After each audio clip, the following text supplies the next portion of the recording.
boys and girls, we just had Mr. Anderson in here as our special guest. And now, boys and girls, we get to have my oldest son, or our oldest son, Joshua. This is Joshua. Hi. Joshua's in the 9th grade right now at Lamar County High School, and he has a guitar in his hand. And Joshua, you want to tell us how long you've been playing the guitar and a little bit about it? So I've been playing guitar for about a good couple weeks now. The guitar is a string instrument. On this guitar it has 20 frets. Each fret goes up a half step. So if I wanted to play the lowest string, which is an E string, and if I put my finger on the first fret, it would be an F. And then if I go up another one, it would be F sharp, and then G, and then so on.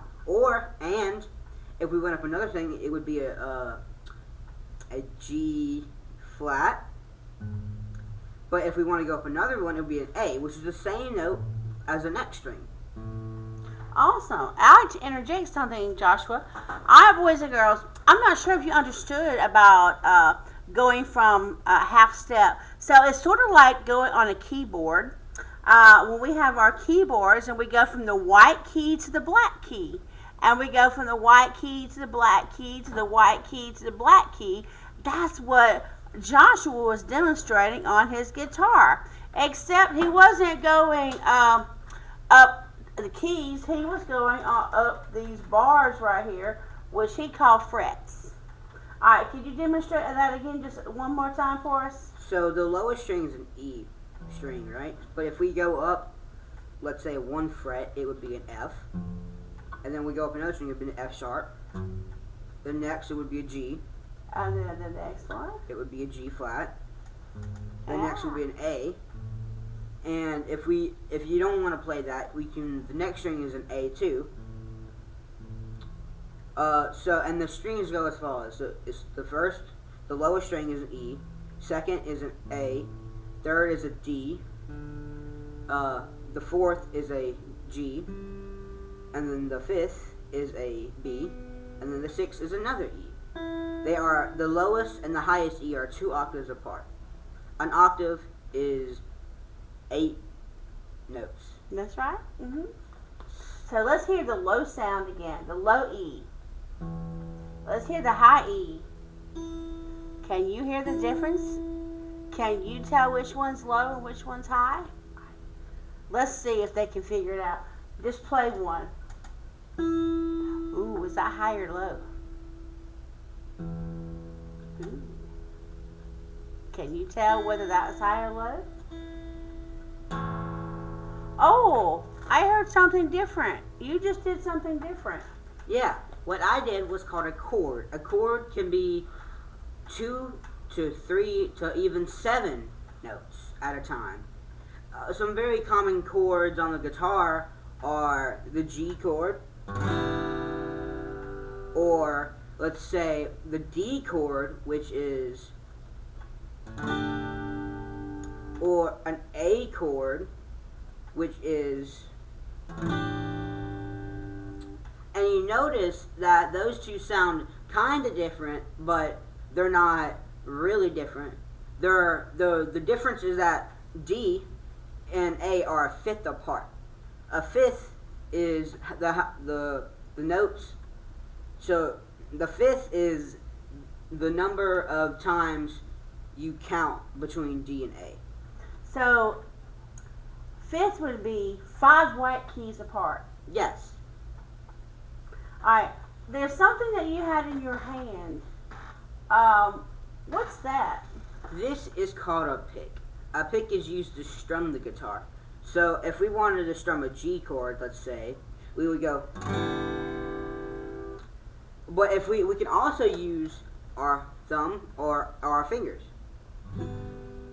Ooh, one of them makes a softer sound, and one of them makes a like a brighter sound. Ooh. Compared to or There are Sounds many nice. different styles of playing the guitar. However, the two main ones are strumming, which this is just, or fingerstyle playing, which is easier but a little bit harder.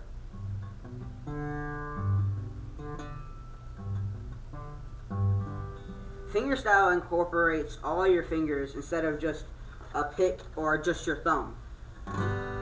So this is strumming, and this is fingerstyle playing. I just saw you do something. You touched your instrument. Why did you do that? So in guitar, to change chords a lot of the time, so let's say we're going from G, right, to something like D, right? You have to mute the guitar. And how you mute the guitar is you put your palm on the strings. Oh, so mute, that means it stops the sound? Yeah. So he puts his hand on the strings to stop the sound. What creates the sound?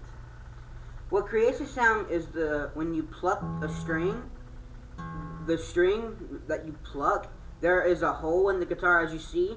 The hole is what creates the vibrations, and the vibration is what causes the sound.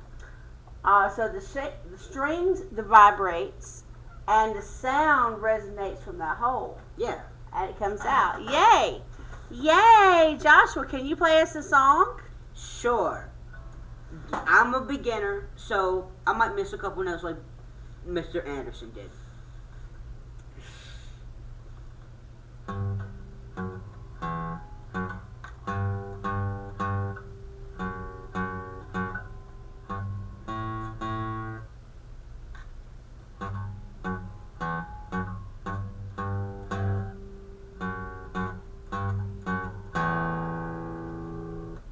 Ooh, it's sounding better and better. Yay!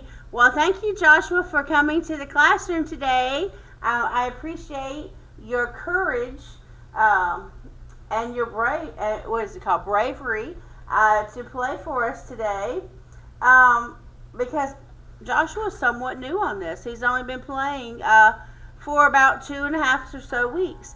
And so he's coming along. But you know what? It's okay. Because when you play an instrument for the first time, you're not going to be perfect on it. You got to practice. How do you get better at something? You practice. It doesn't matter whether it's reading or math or a musical instrument. You get better at something the more that you practice. All right. Hope you enjoy it. Until next time.